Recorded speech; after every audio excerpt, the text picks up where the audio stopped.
नमस्कार दोस्तों, मैं सीताराम शर्मा हिंदी एंड संस्कृत क्लासेज में आपका स्वागत है। आज हम व्यंजन के बारे में विवरण करेंगे, तो चलिए शुरू करते हैं।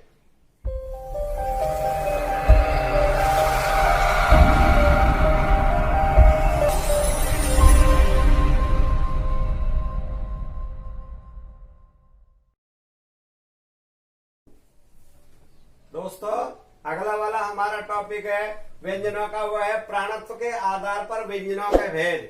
ये वाले दो प्रकार के होते हैं, एक तो होता है अल्प प्राण, ये वाला हो गया अल्प प्राण, दूसरा वाला होता है महाप्राण। अल्प का अर्थ होता है कम प्राण यानी वायु, जिनके उच्चारण में बिल्कुल कम वायु निकलती है, वो होता है अल्प प्राण। जैसे हम यहाँ पर आपको बता देते हैं, अपन क बोलते हैं और ख बोलते हैं, तो ज्यादा किसमें उच्चारण हो रहा है, यानी ज्यादा वाला हो रहा है ख में। अब ग बोलिए और घ बोलो, ज्यादा उच्चारण ज्यादा समय किसमें लग रहा है, घ में। तो देखो दोस्तों, बिल्कुल सीधी परिभाषा हो जाती है, याद रखने का बहुत आसान तरीका है। एक वर्ग में वर्ण होते हैं 5। अब 5 का क्या होगा, यानी पहले में कम लगा, तीसरे में कम लगा, पांचवें में कम लगा, तो इसकी सीधी परिभाषा क्या हो जाती है, प्रत्येक वर्ग का, यानी प्रत्येक वर्ग का पहला, तीसरा, पांचवा। अब हमारे ये आ जाते हैं अंतस और ऊष्म और है, तो ध्यान दीजिए, ये लेव में ज्यादा समय लगता है, या से में, ये लेव में कम समय लगता है, और है में ज्यादा समय लगता है। तो सीधी परिभाषा होगी, प्रत्येक वर्ग का पहला, तीसरा, पांचवा तथा अंतस। अंतस कौन से होते, ये लेवे, ये वाले वर्ण होते हैं हमेशा अल्पप्राण। दूसरा बच गया महाप्राण, तो शेष बचे हुए होते हैं, कौन कौन से बच गए, दूसरा और चौथा, ये वाले होते हैं महाप्राण। तो सीधी बात है, प्रत्येक वर्ग का दूसरा, चौथा तथा उस वाले हो गए ये, तो उस वाले होते हैं से है, इसमें बहुत ही यानी ज्यादा समय लग रहा है, तो इसकी सीधी परिभाषा होगी, प्रत्येक वर्ग का दूसरा, चौथा तथा उसमें से है, कौन से होते हैं, महाप्राण। फिर हमारा अगला वाला व्यंजन का टॉपिक है घोषत्व के आधार पर व्यंजनों के भेद। ये वाले भी दो प्रकार के होते हैं, पहला वाला होता है अघोष और दूसरा होता है सघोष। इसको महाघोष के नाम से भी जाना जाता है और घोष के नाम से भी जाना जाता है दूसरे वाले को।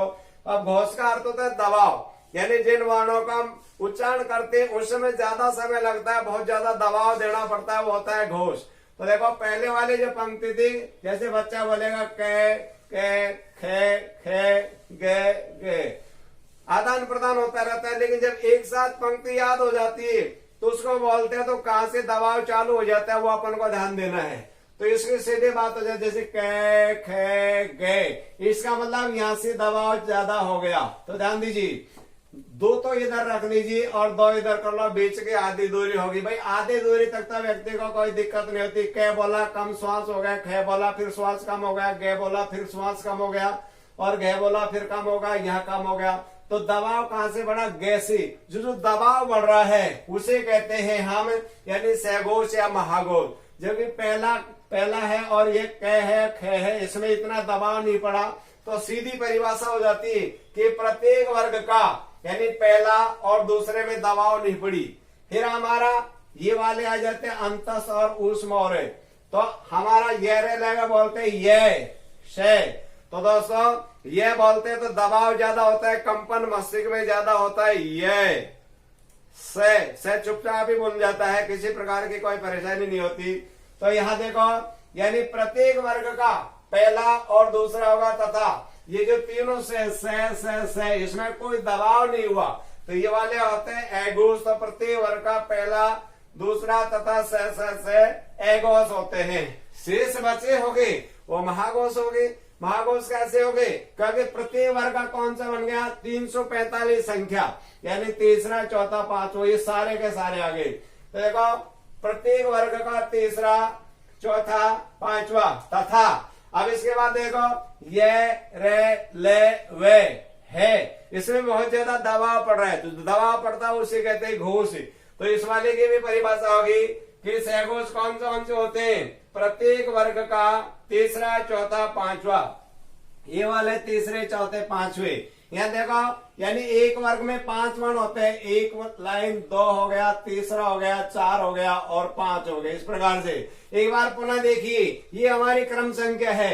अगर अल्पप्राण में पूछ लेता है तो प्रत्येक वर्ग का ये पहला हो गया, तीसरा और पांचवा हो गया, महाप्राणों का दूसरा और चौथा, और हमारा घोष वाला देख लेते, तो घोष वाले में क्या होगा, अघोष में होगा पहला और दूसरा। बच गए कौन सी 345 संख्या, तो सघोष में होगी तीसरा, चौथा और पांचवा। फिर ये वाले हैं, ये भी पूरे इस प्रकार से लिखा रहता है।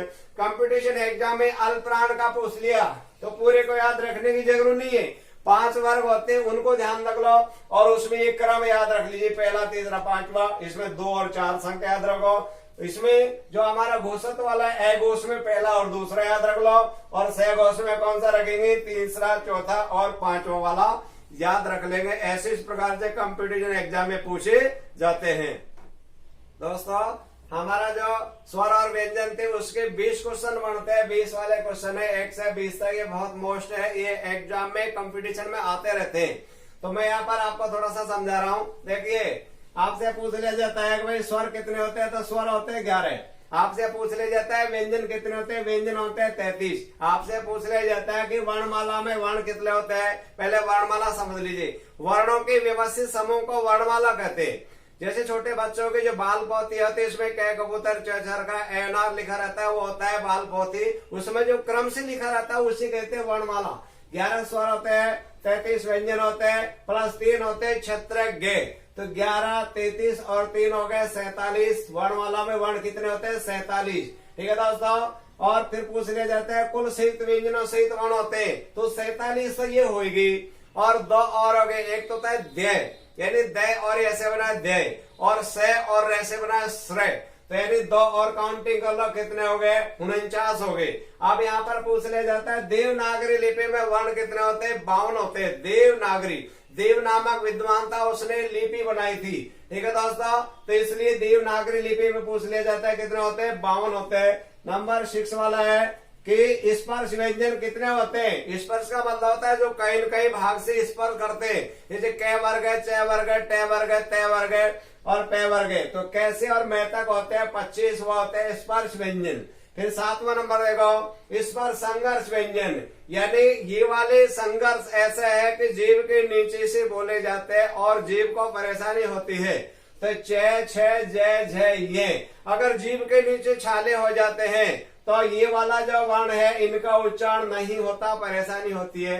8वां नंबर है नासिक व्यंजन क्या होते हैं, जिनका उच्चारण नाक के द्वारा होता है वो होता है नासिक व्यंजन। इनका हमेशा नाक के माध्यम से ही बोलते हैं मुंह से, लेकिन आवाज हमेशा नाक से ही निकलती है, इसलिए नासिक व्यंजन कितने होते हैं, 5 होते हैं। और वर्गीय वर्ण 9वां नंबर, वर्गीय वर्ण होते हैं, एक वर्ग में 5 वर्ण होते हैं, कै वर्ग, च वर्ग, टे वर्ग, तय वर्ग, पे वर्ग। तो कुल वर्ग कितने थे, 5 होते हैं। फिर पूछ लिया जाता है 10वां नंबर अवर्गीय वर्ण, जिसमें वर्ग नहीं होता, तो ये होते ये अंतस वाले हो गए यर लेवे और उस वाले हो गए से। इनमें कभी भी यानी इनका एक साथ ये अवर्गीय है, क्योंकि 5 नहीं है, इसके इनका नामकरण है अवर्गीय। फिर 11वां नंबर है उचित और ताड़न जात, इसको उचित भी कहते हैं और ताड़न जात भी कहते हैं, 2 नाम है। ये वे वर्ण होते हैं जिन वर्णों के नीचे बिंदी लगे देती है। तो ड और ढ के नीचे हमेशा बिंदी का प्रयोग किया जाता है। ठीक है दोस्तों, तो यानी इनको बोलते समय आवाज लुढ़कते हुए महसूस होती, जैसे सड़क, अड़े। ठीक है दोस्तों, तो यानी इनके नीचे जो बिंदी लगती है उसे कहते हैं नुक्ता। क्या कहते हैं, नुक्ता। हमारा 12वां नंबर है लुंठित प्रकंपित, इसका लुंठित भी बोलते हैं, प्रकंपित बोलते हैं। ये वाला होता है रे की एक खासियत होती है कि जब इसका उच्चारण करते हैं तो हमारी जीभ ऐसे कंपन करती, कहीं पर भी कोई स्पर्श नहीं करती, तो इनका बोलते हैं लुंठित प्रकंपित यानी रे। 13वां नंबर है पार्श्विक व्यंजन। पार्श्विक का मतलब होता है हमारे जीभ दांत को टच करने के लिए आएगी, लेकिन दांत को टच नहीं करके और ऐसे ऊपर को चले जाती है, वो होता है पार्श्विक। जैसे आप बोलिए ले, तो हमारे दांतों के टच नहीं किया और दांतों के ऐसे पास में मसूड़ी की जीभ टच कर जाती है, वो होता है पार्श्विक। हमारा नंबर है 14वां अयुग्मा। दोस्तों अयुग्मा V1 होती है, जो ना तो स्वर होते हैं और ना ही ये व्यंजन होते, इनकी अपनी आवश्यकता के आधार पर लिख ली जाती। तो एक तो होता है अनुस्वर, दूसरा होता है विसर्ग, ये होता है अयुग्मा। 15वां नंबर होता है अर्ध स्वर। ये व्यंजन होने पर भी अर्ध स्वर होते हैं, क्यों कि अगर ये अर्ध स्वर नहीं होती तो यण संधि स्वर संधि में नहीं होती, और ये रे ले वे, कई जगह ये और वे को भी माना जाता है। ठीक है दोस्तों, 16वां नंबर है अनुनासिक। अनुनासिक होते जिनका बोलते समय नाक की आवश्यकता नहीं पड़ती। हमारे चंद्र बिंदु के जो भी शब्द बनते हैं उनका उच्चारण डायरेक्ट मुंह से ही होता है, नाक की कोई आवश्यकता नहीं होती। जबकि हमारे जो नासिक व्यंजन होते हैं उनमें हमेशा नाक के द्वारा ही बोले जाते हैं, आवाज नाक से ही निकलती। मुंह के बोलते तो मुंह से, लेकिन आवाज नाक से निकलती है। फिर हमारा इसका बोलते हैं अनुनासिक यानी चंद्र बिंदु। 17वां नंबर है निर्नुनासिक, यानी जो सभी स्वर होते हैं वो निर्नुनासिक होते हैं। निर्नुनासिक का मतलब होता है किसी प्रकार दूसरे का कोई सहयोग नहीं ले और अपने आप ही स्वतंत्र रूप से बोल जाते हैं, वो होते हैं निर्नुनासिक। यानी सभी स्वर होते हैं वो होते हैं निर्नुनासिक। 18वां नंबर है यानी हमारा जो सभी स्वर होते हैं वो होते हैं घोष। घोष का अर्थ होता है दबाव। जब हम स्वर बोलते हैं तो स्वर में ज्यादा समय लगता है, दबाव लगता है, वो ही होता है घोष। अब यहाँ पर आ जाता है 19 नंबर काकल व्यंजन। काकल का मतलब होता है कंठ, इसका दूसरा नाम है कंठ, जो इसका उच्चारण कंठ से होता है वो होता है काकल। और वर्ष वर्ण होता है यानी प्रति वर्ग, यानी जो हमारा वर्ष का मतलब होता है, आपने देखा होगा गाय पानी पीती है उस समय होठों का इधर से जो पानी निकलता है वो वाला भाग होता है वर्ष। तो ये वाले जैसे हम बोलते हैं तो वायु दिखाई देती नहीं है लेकिन वायु इधर से निकलती है, तो ये वाले होते हैं न से ले जय, इनका बोलते हैं वर्षवर्ण। तो दोस्तों कंपटीशन के एग्जाम में इन 20 क्वेश्चनों में से जरूर पूछा जाता है, उसका मैंने यहाँ पर आपको समझाया है और डायरेक्ट उत्तर भी लिखे हुए, प्रश्न भी बन जाते हैं, उत्तर भी बन जाते हैं। दोस्तों हमारा जो 11वां नंबर है उच्छित व्यंजन, ताड़नजात व्यंजन, इसके बारे में आप थोड़ा सा समझिए। ड और ढ के नीचे बिंदी आती है उसे कहते हैं नुक्ता। आपको पता होना चाहिए कहाँ पर आती है। इसकी 4 कंडीशन होती है, चारों का ध्यान दीजिए। अगर कोई भी शब्द का प्रारंभ ड और ढ से होता है यानी इसका हमारा ये रूप भी होता है, इनका नीचे बिंदी भी आती है। अगर कोई भी हमारा जो शब्द होता है ड और ढ से प्रारंभ होता है तो इनके नीचे कदापि नुक्ते का प्रयोग नहीं किया जाता बिंदी का। जैसे डमरू, जैसे ढपली, जैसे डर, डरपोक, जैसे ढक्कन। यदि शब्द का प्रारंभ इन वर्ण से पहले कोई और वर्ण हो, इन वर्णों के अलावा, तो ड और ढ के नीचे हमेशा नुक्ता का प्रयोग किया जाता है। जैसे ये उच्छित ताड़नजात बन गई। जैसे हमारा दूसरा नंबर हो गया सड़क, ड से पहले से आ गया या ढ से पहले च आ गया, ड से पहले ले आ गया, ढ से पहले पे आ गया, तो सड़क। ये लुढ़कता हो बोलते हैं अड़े, ये बोलेगा सड़क, चढ़ाई, लड़का, पढ़ाई। जबकि बोलता है डमरू, ढपली, डर, डरपोक, ढक्कन।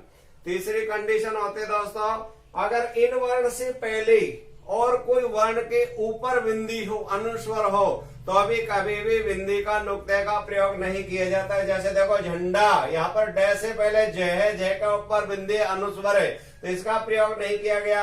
यहाँ पर ड से पहले ठ है, इसके ऊपर अनुस्वर है तो प्रयोग नहीं किया ड के नीचे। और ड यानी ड से पहले ड के ऊपर है तो प्रयोग नहीं किया। जैसे झंडा, ठंडाई, झंडा।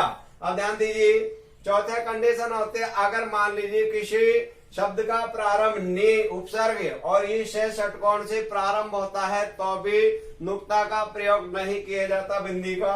जैसे निडर, जैसे सड़ानन, जैसे षड ऋतु। ध्यान दीजिए, अगर मान लीजिए अपन लिख देते, जैसे मान लो आ जाता है, जैसे आ जाता है डा ले डा। अब ध्यान दीजिए, प्रारंभ था वो ड से था, बिंदी नहीं आई ना, नुक्ता नहीं आया, जबकि लास्ट में है तो नुक्ते का प्रयोग कर दिया गया। अब हमारा 12वां नंबर को एक बार ध्यान दीजिए, लुंठित और प्रकंपित वर्ण, यानी ये रे होते हैं दोस्तों। रे के 5 रूप होते हैं। ये वाला भी रे है, ये बोलेगा क्रम, कृपा, करण, कर्मी, राष्ट्र। यानी एक रूप यह हो गया, दूसरा रूप यह हो गया, तीसरा वाला यह हो गया, चौथा रूप यह हो गया और 5वां रूप यह हो गया। हमेशा ध्यान दीजिए, ये यानी रे के रूप होते। अब कंपटीशन एग्जाम में ऐसे पूछ लिया जाता है कि निम्न में से आधा रे कौन सा है, तो हमेशा आधा रे शब्द के ऊपर जो लगा रहता है वो हमेशा आधा होता है। जैसे हम क्रे बोलेंगी तो कै की ध्वनि कम समय और रे पूरा है। जैसे कृपा बोलेंगी तो कै की ध्वनि कम है, इसमें री है और ये रे पूरा है। तो यानी ऊपर वाला ये है, ये हमेशा आधा होता है, यानी शब्द के ऊपर वर्ण के ऊपर जो रे होता है वो हमेशा आधा होता है। ये राष्ट्र, जैसे ट्रे बोली, टे के बाद में क्या आ गया, यानी रे है तो रे पूरा है। तो इन पांचों शब्दों में क्वेश्चन ऐसे आ जाता है, ये 5 शब्द दे दी, अगर निम्न में पूर्ण रे कौन सा है, तो केवल ये कर्म वाला है, चौथा नंबर ये वाला ही होगा, और सभी में पूरा का पूरा रे है। इस प्रकार के क्वेश्चनों को भी आपको ध्यान देना है। दोस्तों, ये कंपटीशन एग्जाम में आए हुए प्रश्न है, इन पर भी ध्यान दीजिए। दोस्तों, आपको यह वीडियो अच्छी लगी तो लाइक करें तथा हमारे इस चैनल को सब्सक्राइब करें, और इस टॉपिक में किसी प्रकार की आपको कोई प्रॉब्लम हो तो आप हमें कमेंट करके अवश्य बताएं। नई वीडियो के साथ फिर मिलते हैं। नमस्कार।